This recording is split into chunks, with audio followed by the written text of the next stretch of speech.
A movie is just a movie, but what it is an opportunity to look at a scenario and learn some very valuable lessons, especially if these movies reflect things that could be loosely tied to reality. That's what we're going to look at in this episode of Self-Defense Sunday. We're going to be talking about the movie UnHinged.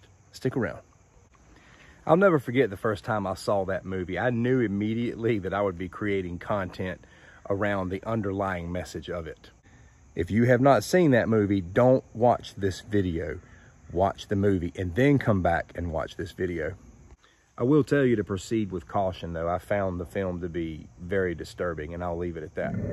I want to share with you 3 things that I believe would have prevented the events of this film. And although it's just a movie, I believe these same 3 things can keep you and I out of a lot of trouble in real life. This movie is about an unhinged person who gets set off by a young lady in traffic due to some things that she does and says. And the implications were horrifying all across the board. The young lady, or the main character, the protagonist of the movie, was running behind, was feeling very disorganized and trying to get ready for work and trying to take her son to school. She ends up in traffic, and traffic's backed up, and she ends up behind Russell Crowe's character, the primary antagonist, who was already off of his rocker. He had already murdered someone the night before, so he was off of his rocker. Well, he's sitting at a stoplight that had turned green, and he wasn't moving forward. And the young lady, in her frustration, started laying on the horn. It wasn't a tap like a reminder, it was laying on the horn aggressively. He pulls up beside her at the next stoplight, he rolls down the window, and he engages in some conversation. And he's basically like, why couldn't you have just given me a courtesy tap? I was, kind of out of it back there. The protagonist was being very self-guarded and really didn't show any empathy for what he was saying. And he goes on to say, well, I apologize for what I did. And she's like, okay. And he's like, if you could apologize, we can just go on about our way. And she's like, I don't have anything to apologize for. And was talking about how hard her morning had already been and stuff like that. And then he goes on to say, this is the problem nowadays. Nobody wants to apologize to anyone for anything. And then he tells her, you think you've had a bad day? You don't know what a bad day is, but you're going to learn. Now, I'm getting ready to drop some spoilers here again, but he follows her around all day and tears her life apart. Kills one of her best friends, gets her brother's fiance killed, just in a horrific series of events. The guy's very aggressive. He eventually comes for her and her son, and by the end of the movie she survives. She's able to take him out through a series of things that happen. But there's something we can take away from this movie. You've got a woman who sets off a guy in traffic, a guy she knows nothing about. She knows nothing of his background, and I've been talking about road rage a lot as of late. These 3 things that I'm going to tell you are not 3 martial arts moves. They're not 3 pressure points. They're not any of those things. These are strategies in life that will protect us if we will put them in place. The first thing she did wrong was fail to realize that a lack of preparedness on her part did not constitute an emergency on someone else's. Some people just need to get up a little bit earlier.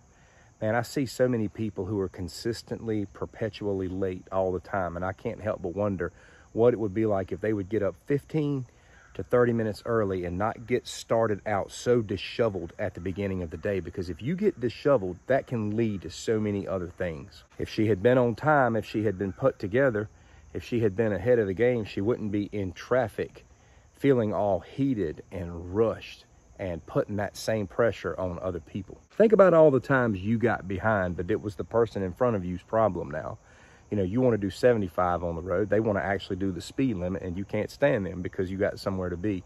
That kind of stuff is our fault, but it can lead us into trouble because it'll make us do things or say things or even gesture in ways that we normally would not, which led to her second problem. She didn't have any patience with the person in front of her. You got to have patience for people out in the world. You got to give people some grace and mercy. You can't expect everybody to march to the beat of your drum. And if you get impatient with people, it'll cause you to act out. It'll cause you, again, to put pressure on them and act in ways you normally would not. A little bit of patience would have caused somebody like her character to go, bam, bam, on the horn instead of because that's what got an already triggered man riled up and wanting to have a conversation, if you know what I mean. And the third thing that got her into trouble, and it gets others into trouble, is a prideful sense of entitlement. Listen, no one owes us anything in this life. They don't owe us anything. We don't need to be entitled about how we feel or about our worldview or perception, but so much. And the sad part about a lot of people is they would rather be right than make it home safe. 6 little simple words would have prevented the setting of this movie, which is a setting that could easily take place in real life. And that is, the woman who failed to give the courtesy tap, who acted impatiently, could have said, "You're right, I'm sorry as well." I guarantee you that would have diffused a wrathful man, no matter how crazy he is. You'd be surprised what just finding the slightest amount of common ground and humbling yourself can do in a crisis situation. Let's recap something. When you start your day, try to start out ahead of the game so that you're not disheveled and already behind the 8 ball. Number 2, exercise patience with people out here in the world. Try to be as patient as you can. There's a time when your patience needs to run out. I get that. But try to give people the same grace and mercy that you expect from them. And thirdly, don't live with a sense of entitlement. Nobody owes us anything, and we're no one's master out here. And that's what got my attention the most in this movie. It just felt real. You have an unhinged individual who was just looking for one person to drop their ego for 1 second. This guy had taken it from so many different angles, as you'll learn in the movie, and he was just done. He was at the end of his rope, and that's where a lot of people are. A lot of people are at the end of their rope. And the way we deal with them in certain situations could be life or death. Proverbs 15:1 says, "A soft answer turns away wrath, but a harsh word stirs up anger." It's very simple stuff. Was it a movie? Yes, it was a movie. But it's a movie about things that happen every day. In the world of self-defense training, it's not just about physical combatives and how to actually fight, because there's a lot of things that can be exercised right here and right here that prevent us from being in those situations altogether. And people are prideful and full of anger, and they're not very good at those things. Stay ahead of the game, stay ahead of the schedule, be patient, be kind, don't be entitled, and don't stir up things with your words if all possible. Get home safe. Take care.